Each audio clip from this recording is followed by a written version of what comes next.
footwork. Boy, is it a topic of conversation. You see people jumping off the ground. You see all kinds of little different things going on. I love the footwork of Tiger Woods. I love the footwork of Sam Snead. I love that footwork that has some real movement in it, but it's kind of quiet. Like it's moving, but it's not jumping all over the place. And when I think about footwork, what I think about is what's going on with the shins, what's going on from knees to ankles. That's really what I'm looking at, how they're responding and the effects that they have. Don't forget to like and subscribe to the channel. Make sure you let your friends know what we got going on over here. So this is what I see most of you doing as you're coming into a strike. If you go down the line, Gibbsy, pay attention to this trail leg. What I see most of you do is you bounce this knee in that way. The heel is actually working towards the strike line or towards this line over here. And as everything is going like this, you start to see some space in between the two legs, okay? What I want to see happen is I want this knee to move along the strike line, so the strike line being right here. I want the knee moving along the strike line so that you can't see any space between the legs.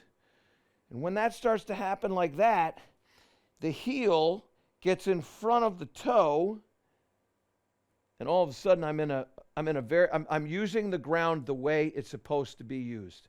That's the easiest way to say it. I don't want to feel like I'm throwing or thrusting this knee in that way. That's going to drag that hip like that. I'm not going to be able to rotate as well. I can't keep any hip depth in there, and it becomes a real problem. So one of the things that I like to use is this little device here. It's set up like this, just a little bit underneath my knee. Okay, and when I set up with this thing, what I like to do is I like to put this blue swim noodle just over the toe line. Now, what I want to have happen is my knee not to hit that, but actually move along there.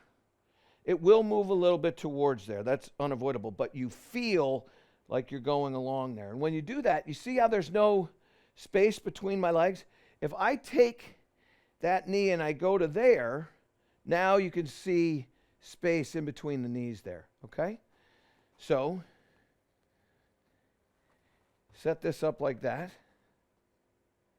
Now again, as you're learning this, move slowly, okay? You're not going to hit all this stuff, but you want to move slowly here.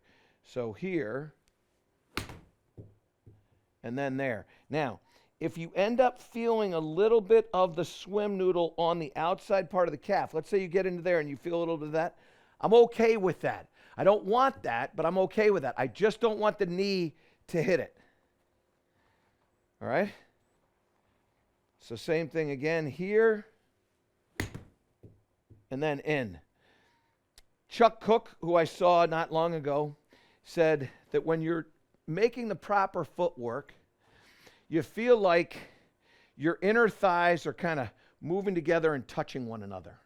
So the inner thighs, because of the way this trail leg works, it works towards the inner thigh of the lead leg, and both the inner thighs kind of come together. And he said it's like you're catching a pig's tail with your inner thighs, just like that. Okay?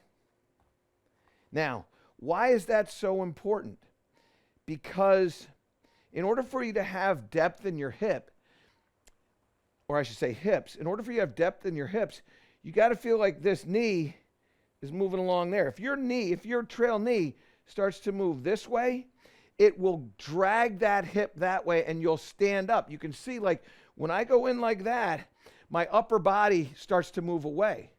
And when I start doing that, now I got to flip the club to get that club face to save what will invariably be an in to out path. So here, and really feel this knee moving along to the other knee. So the trail knee moves to the lead knee and inside the toes. I never want the knees to get out over the toes. I want them to move inside the toes. And all of a sudden I could tell. I caught that. I did what Chuck Cook asked me to do. Great coach, by the way. One of my favorite coaches. Here we go again. So here. And you start to get some real rotation in what's going on in the golf swing. The lower body starts to rotate out of the way. The hips will start to move back. That lead knee gets out of the way. So we're taking the trail knee and we're kind of keeping it inside the toe box and moving it up to the lead knee. I was going slowly on those. Now let's keep a down the line shot here, Gibbsy, and let's see if when I come through here that I don't show any of that turf in between. Boy, that felt so good. And the contact was great. That was ball first contact. And you might see a little sliver now, but when I got into that thing there, you can see how this heel is inside the toe. It doesn't move like that. It doesn't move like that, which a lot of people have that heel doing that number. That heel moves inside the toe box. Catch that pig's tail. Here we go. That was another really good strike. Another one that's right down the line with my little butter cut on it. You want to improve your game. We all have to get better. And the chase is, how do I make better ball contact? Well, likely for many of you, most of you, it's what's going on with that trail knee. Get that trail knee to move along the strike line, not towards the strike line. Get the knee to move inside the toes instead of towards or past the toes, and you'll start to improve that strike. You'll start to get that distance and that predictability of when you pull out your club, I'm pulling out a 6-iron, I expect it to go a certain distance. You're going to pull out that 6-iron. You want it to go a certain distance. Work on that lower body, and you'll get what you ask for. To improve all parts of your game, subscribe to my channel and click the link below.